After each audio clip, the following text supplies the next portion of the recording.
What's up, guys? Welcome to this year's edition of Halftime on the Hudson. I'm Matt Spirio, and to my left, Zach Musso. We got a great show for you today, guys. We're going to talk news. We got NFL, MLB, a little bit of tennis. We got a game show segment, couple of freshmen on display, and we're going to close it out with some Marist Center Field. So grab a snack, get in your seat, and hang tight, because we got a good show for you today. NFL Week 1, we've been waiting all summer, all spring. It's finally here. Week 1, Zach, what are some things you saw? What's some of the best things you saw this past weekend? Well, I think the best thing I saw this weekend was that Steelers upset over the Bills. Very surprising. Bills dominating that game, up 10-0 at halftime, dominating through, and then all of a sudden that vaunted Steelers defense with T.J. Watt, the rich guy, coming through and taking down the Bills early in a 20-10 defeat. And I think that was a pretty good tone setter for surprise weekend of upsets with the Steelers over the Bills. The upset, 12 of 15 underdogs won this weekend. And then I think the big storyline again is the NFC East is not looking hot. No, they never are. I mean, you had the only team that won was Philly. Who would have guessed that Philly's the only team that won? Granted, they played Atlanta. The Giants' offense did not look good. All these players together again. You know, it's supposed to finally be the year now with Kenny Golladay. Didn't look good. Dallas, they played well up against Tampa. You know, they gave it their best effort. And then the football team, a tough loss to the Chargers. I think they're kind of expected to win that game. To come up short is not great. And as you mentioned before, man, those Steelers, I think a lot of people are ready to write them off after, you know, the great start they had last year and the way they kind of, you know, stumbled into the finish line. But, God, they look good. They look like the team that they're supposed to be, the contender that they're supposed to be. On top of that, we also have, on the other side, the Nfc West. How about the way they looked? I mean, Matt Stafford making his debut. That was awesome. What are your thoughts on that? The NFC West looks like they got 4 playoff teams this year. Kyler Murray and the Cardinals going on the road, Tennessee, and trouncing them. Kyler Murray with 5 touchdowns. The 49ers going on the road, 41 points with Jimmy G at helm, even though they're playing the Lions. The Rams, like you said, Stafford looked like the top 10, top 5 quarterback. And then Russell Wilson, he was cooking. They finally had that offense cooking in the passing game. And those 4 teams look like they could be 4 playoff teams. And then that's not even to mention, you know, you got the Saints over the Packers too. And Jameis, famous Jameis, getting the curly dubs, 5 touchdowns, 148 yards. He looked like a new player. Oh, I could not agree more, man. I mean, if you weren't rocking with Jameis Winston when he was throwing 30 interceptions, if you weren't rocking with Jameis Winston when he was the 3rd-string quarterback in New Orleans, signed on a 1-year deal, I don't want to hear you rocking with Jameis Winston now. He looked awesome. I don't know what happened to Green Bay. I'm hoping that was just a fluke because this is supposed to be Super Bowl with Boston. I don't know too much about what's going on there, but, man, the Saints in the post-Drew Brees era, the first game, you could not ask for a more perfect start. No.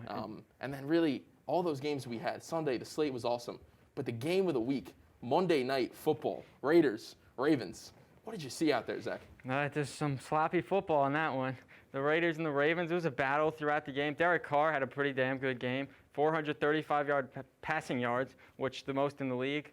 And it's just a wild game, back and forth all day. My biggest takeaway is that Lamar's going to need some help this year. With the injuries, they're just gutted, and without Lamar getting help, the Ravens play Kansas City this week. They're going to be in a quick 0-2 hole. I don't know how they're going to recover from that.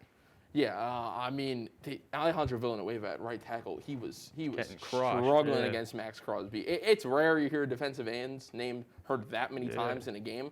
But, I mean, Max Crosby took over the football game. And what happened in overtime, I mean, the Raiders, they score, the game's over, they're on the 1, they get a penalty, they're backed up, Carr throws a pick, all hope is lost. Just for Lamar to fumble, I mean, it provides a lot of credence to how much the Ravens need help on that O-line. Losing Orlando Brown, how badly that really hurts for them. Kind of a loss that it kind of was swept under the rug. They kind of assumed Stanley will be back, the Ravens will be fine, Lamar can move. He looked like he was in trouble, and you're right, it's Kansas City. Definitely something to be concerned about. Definitely, and real quick on the flip side, just got to go back to the Raiders. Every year, is this the Raiders' year? Gruden's slowly building. 2 more wins each year. If he can take that next step and knock them into the playoffs, I mean, they try to Raider it away, but Derek Carr, I don't know what's with the Raiders and those touchdown passes. Game expires like that one against the Jets last year. Just a wild battle. The coronation of Vegas, you think they won it, and then they did. Hey, a win's a win. I could not agree more. And now it's time for our clip of the week. Jacksonville State's Hail Mary to shock Florida State and hero quarterback Mackenzie Milton in what was the biggest stunner of last week and also produced the best play of last week. Here's Cooper, 4-man rush for Florida State, going to cut it loose. Phil Yaw Johnson caught it, Inside the 10, Phil Yaw-Johnson on his feet. He'll cut back, and Jacksonville State has won at the horn.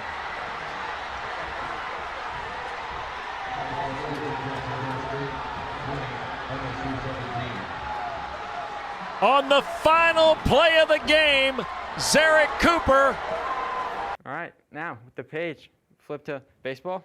Yeah, let's get into it. All right, now that we're in September, we got some in the American League. Just a matter of time before the playoffs start, and the Rays, White Sox, and Astros all look certain to win their divisions. The wild card's a lot less certain. The Blue Jays held a first wild card spot entering today, but we're just a half game above the Yankees and Red Sox, who are tied for the second spot, and Seattle and Oakland are 3 and 3.5 games.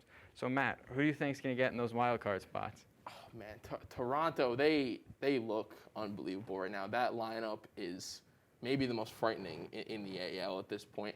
I couldn't see a way that Toronto doesn't find a way to get in. And then you have, I mean, it looked like for a while in the summer we were going to have a Yankees-Red Sox wildcard game. Doesn't seem to be the case anymore. Now they're fighting for that last spot. I like to believe the moves that the Yankees made are going to push them over the hump. I mean, they went on that 13-game win streak, and then they get swept by Toronto. They lose games to Baltimore. But I think that the Yankees are going to find a way. There's too much invested in that team for them to not. But I don't know. Boston's got a chance too. They've just kind of hung around all year. They were up there ahead of Tampa for a little bit. Then they were ahead of the Yankees. They kind of fell behind. I think they got a chance. But if I had to put money down, I would say Toronto's hosting the Yankees in that wild card game. What do you think? All right, as the resident Mets fan here, a little less bias here. I'll just go. I think it's going to be Toronto and Boston. Toronto, I think they're easy, the 4 spot right there. I think the wild card game is going to be in Toronto with that lineup. You got Vlad Jr., who might hit for the Triple Crown. Then you got Simeon, Springer, Hernandez, all all-star starters. I mean, they're studly, and then Robbie Ray, likely the Cy Young Award winner. They're a dangerous team once you get in the playoffs. Nobody wants to see Toronto right now. And I just think Boston just seems to be piecing it together. Chris Sale coming back is huge. He's looking like a stud right away off Tommy John. And then J.D. Martinez, they got Devers and Bogarts. They led the league in all-stars for a reason. And then the Yankees, I think the biggest loss right now is Loaizaga. He's the best reliever on the team, and when you don't have your closer or your high leverage spot, like just again in Baltimore tonight when Chad Green gave up 2-run homer, it's just time and time again that bullpen seems, last weekend and against the Mets, it just seems like they get burned time and time again. It just seems like they have the most holes right now, and that's not something you want in September.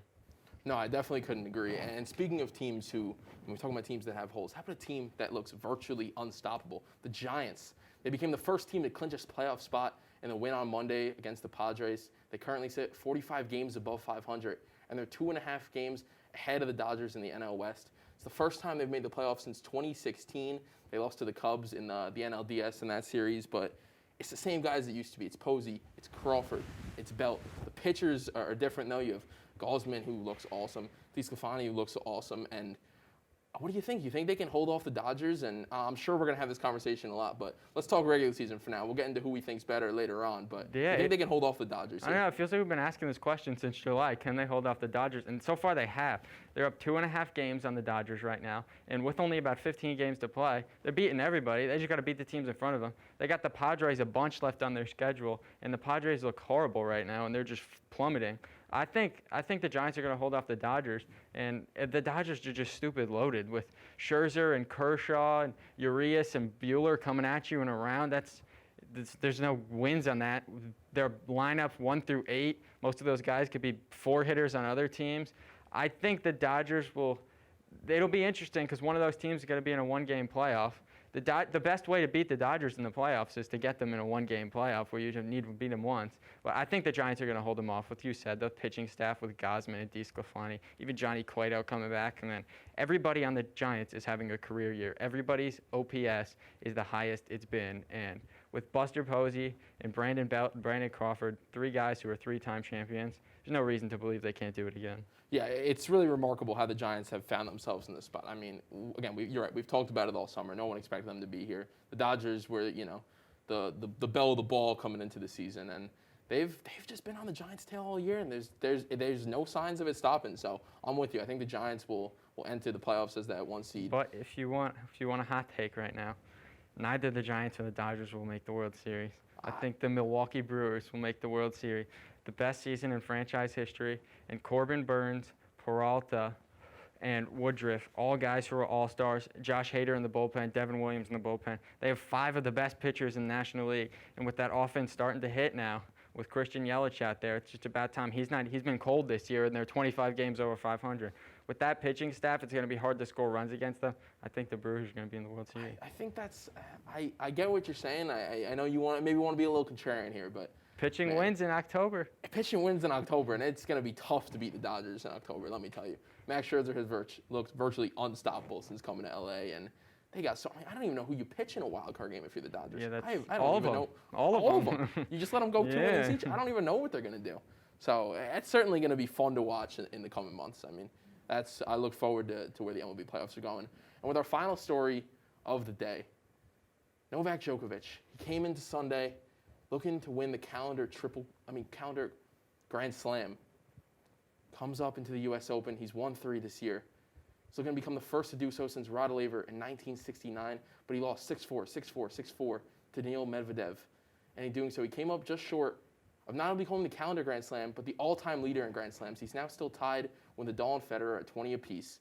There's rumors he's going to sit out the rest of 2021. The next chance to win a Grand Slam is in January at the Australian Open.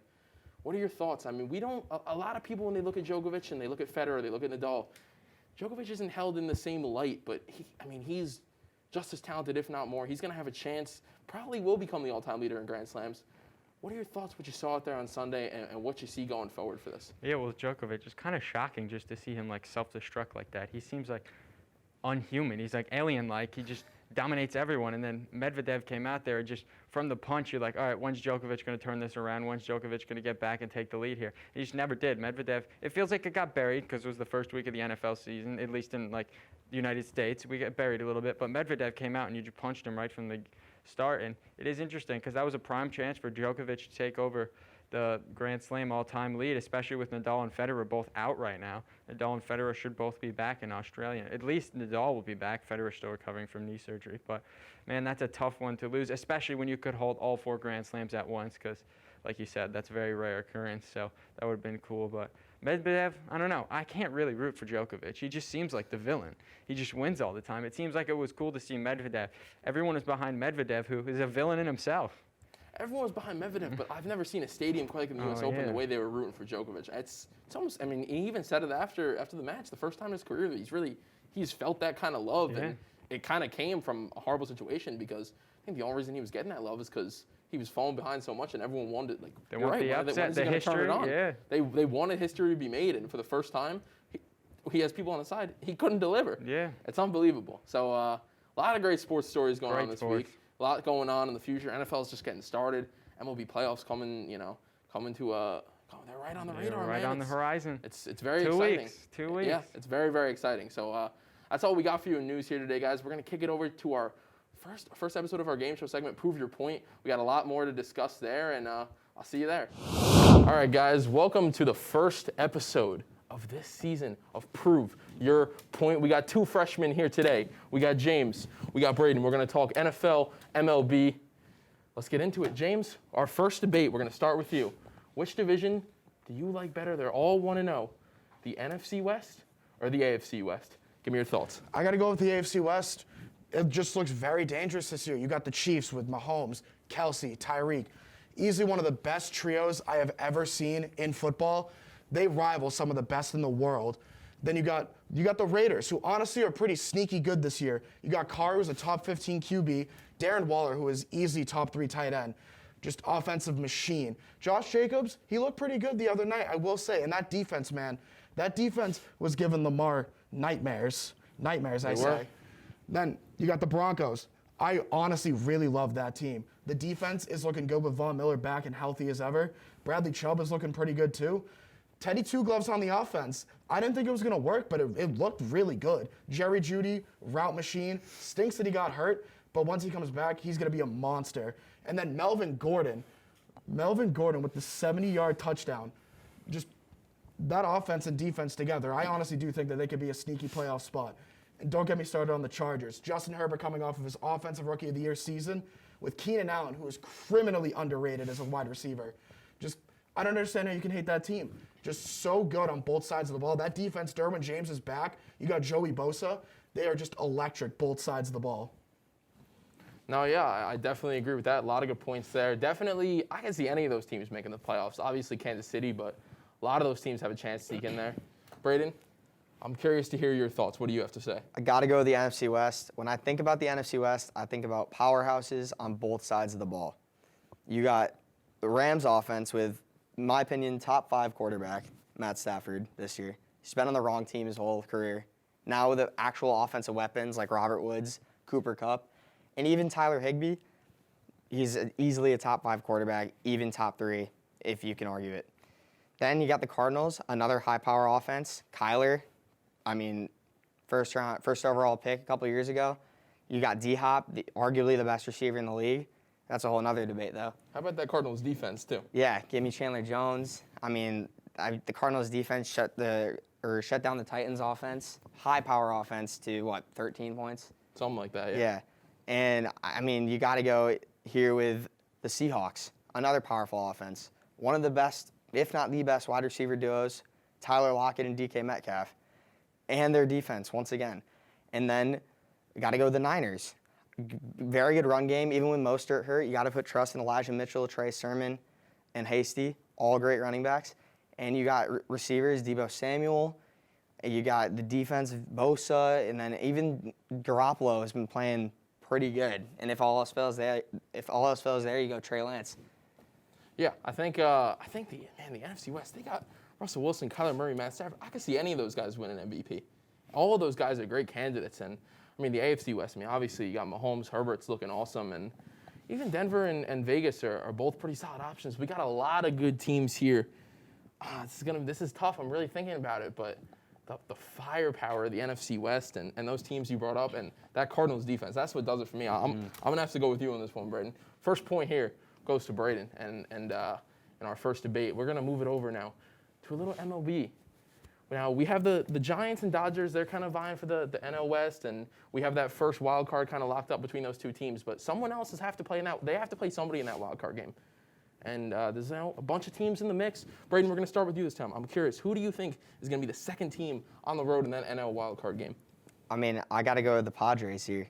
They're only half a game behind right now, 20 games-ish left in the season. That's a lot of time to make up to surpass anyone ahead of them. And then, of course, you got to talk about Tatis Jr. I mean, top 5 player in the league right now, top 5 in home runs, hitting the skin off the ball, great fielder. I mean, ESPN can't get enough of him. I mean, you've seen the media. And then, not to mention the rest of that infield. I mean, they're all hitting over 270. They're all just batting well, getting hits, getting on base. And that's really just the formula to success there. Not to mention the pitching, too. Pretty great. If that continues, if that trend continues, then I see the Padres making it this year. Yeah, they struggled a little bit, but they've kind of worked their way back into the mix, and it's definitely a team that we would love to see in that game. The firepower of Tatis in that wildcard game would just be too awesome to deny.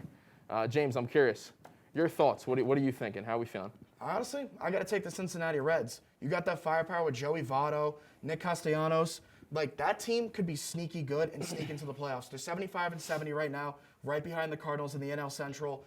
Their schedule's looking pretty easy the rest of the way. They're playing the Pirates.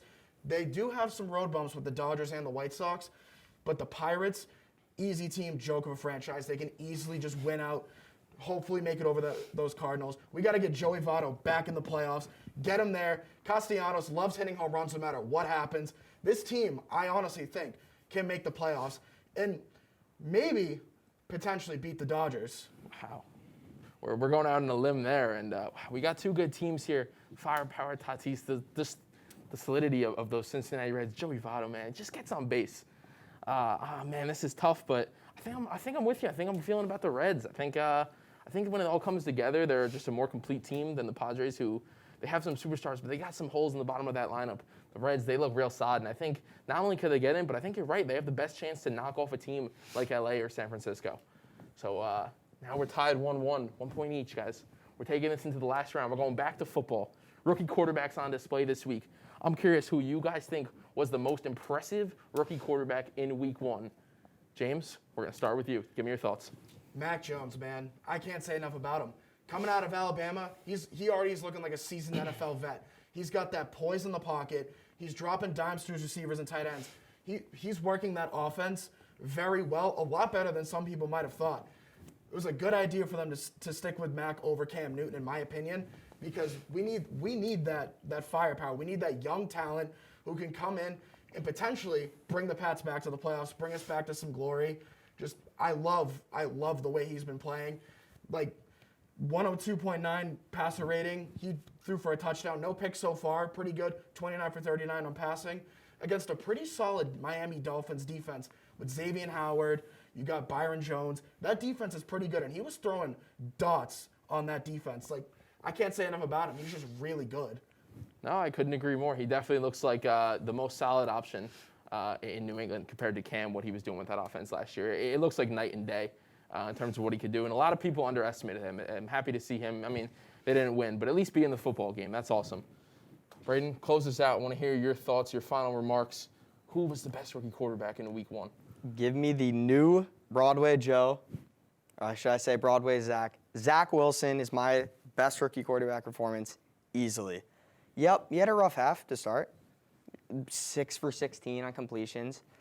Not the greatest, I'll admit it. But that second half was some of the best rookie QB play I've seen in years. I mean, 260 yards, 2 touchdowns. Yeah, he had a pick, but you know what? That's rookie jitters, Week 1 jitters. After that first half, second half, he looked like a veteran quarterback. I mean, the poise in a pocket that was constantly collapsing, unlike Mac Jones's pocket. The Jets don't have an O-line. They had Mekhi Becton got hurt like he does every year. I mean, they just don't. Their O-line is either 40 years old or they've never played a snap in their lives. So that is that. They have no run game, so it's all on Zach Wilson and his receivers. And not to mention 2 of his main weapons, Jamison Crowder and Keelan Cole, were out for this game. 2 of his main slot weapons there. Not to mention that Zach Wilson-Corey Davis connection, I think that could be top 5 in the next couple of years. I mean, they looked great together. 2 touchdowns for Corey Davis.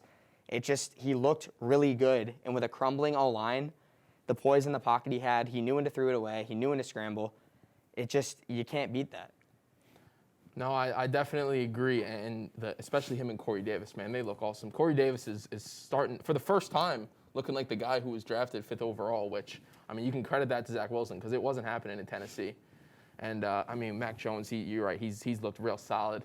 It's kind of, you have the flashy side of Zach Wilson. You have maybe not the flashiest plays for Mac Jones, but, he makes the right football decisions, and he can throw the ball a little bit better than people think. And you guys have put me in a tough spot here to pick the winner, but, oh, man, I think I'm going to have to go with Braden on this one. I think that the points you made about, the O-line wasn't that good for Zach Wilson. The coaching isn't that great over there either compared to what they have in New England. And, I mean, the weapons they're hurt, but Zach Wilson, he could do things with the football that a lot of guys can't do.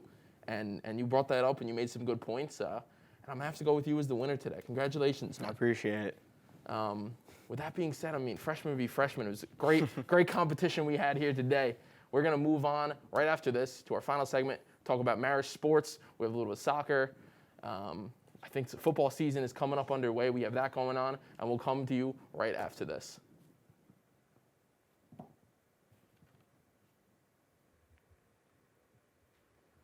All right, guys, we are here to talk about a little bit of Marist sports, starting off with our men's soccer team with a big win in their return to Tenney Stadium after 671 days. They won 4-0 against Howard. They jumped out quickly, goals, 24th minute, 29th minute. They were up 2-0 before you knew it and doubled that lead just a little bit past halftime.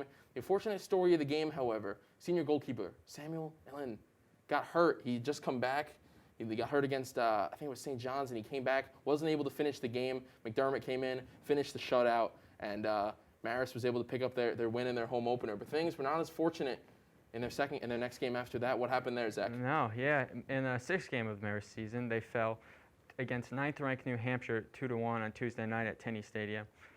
Richard Morey scored an early goal to put the Red Foxes up 1-0. However, New Hampshire answered with 2 goals of their own to go up 2-1 thanks to a 62nd minute penalty kick. The Red Foxes were held scoreless for the remainder of the game, and New Hampshire narrowly escaped the upset bid. Yeah, I mean, Marist soccer, they look pretty good, though, I must say. I mean, the game that I saw, they look really good. New Hampshire's a really good team to hang in there. As we're just a team in the MAC. That's awesome. I'm very excited for what soccer has to offer this year. No doubt. And our last story, volleyball. Yeah, Marist volleyball fell to Seton Hall last Tuesday in a 5-set battle to fall to 3-5 on the season. Seton Hall jumped out to a quick 2-set lead in dominant fashion, but the resilient Red Foxes fought back in the third set, down 2-0.